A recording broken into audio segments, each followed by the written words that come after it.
Azerbaijan has launched an official investigation into the tragic plane crash that occurred in Kazakhstan on December 25, 2024.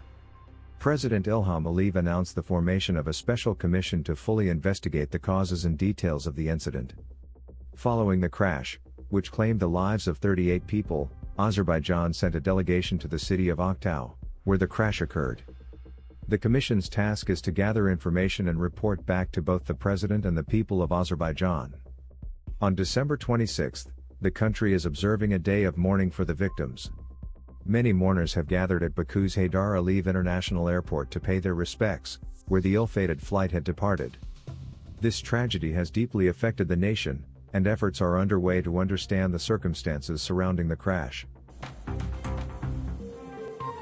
The Russian government has issued a stern warning against speculating on the cause of a tragic plane crash that killed 38 people in Kazakhstan. The Azerbaijan Airlines flight, en route to Russia, crashed near the city of Aktau after being diverted from its original destination in Chechnya due to thick fog. Early footage of the wreckage seemed to show shrapnel damage, leading some experts to suggest the possibility of a missile strike from Russian air defenses over Chechnya. However, Kremlin spokesperson Dmitry Peskov emphasized that it's too early to make any assumptions. He urged caution, stating that hypotheses should not be promoted before the official investigation concludes.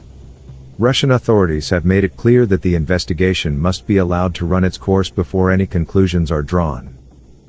As the investigation continues, authorities have recovered the flight data recorder, and experts are analyzing the wreckage. While some have speculated about the involvement of air defense systems, the Russian government stresses the importance of waiting for the full inquiry to determine the true cause of this devastating crash.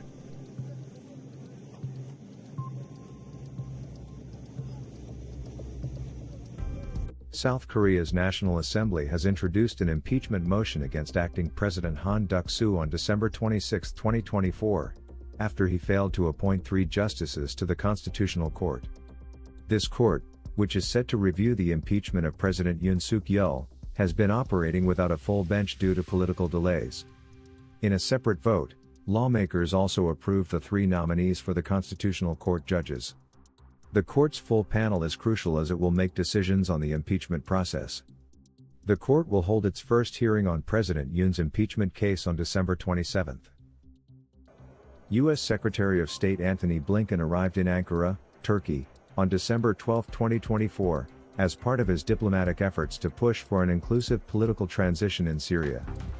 Blinken's visit comes as the Biden administration seeks to establish a unified approach among regional allies for Syria's post-Assad future. Prior to arriving in Turkey, Blinken met with King Abdullah of Jordan to discuss regional stability and the ongoing situation in Syria. In Turkey, Blinken is expected to meet with President Erdogan to further discuss the political transition and garner support for Washington's principles. Squid Game Season 2 returns with its trademark brutal satire, diving even deeper into the violent, dystopian world that captured global attention in 2021. As Sung Gi-hun, played by Lee Young-jae, is drawn back into the deadly games, he fights to expose the sinister forces behind it. This season introduces a fresh cast of characters, each with their own tragic backstory, including a North Korean defector and a pill-popping rapper. The show's relentless gore remains ever present, but it's the moral dilemmas and sharp social commentary that drive the narrative. With intense action and unexpected twists, the series leaves viewers with a cliffhanger, promising even more chaos in Season 3.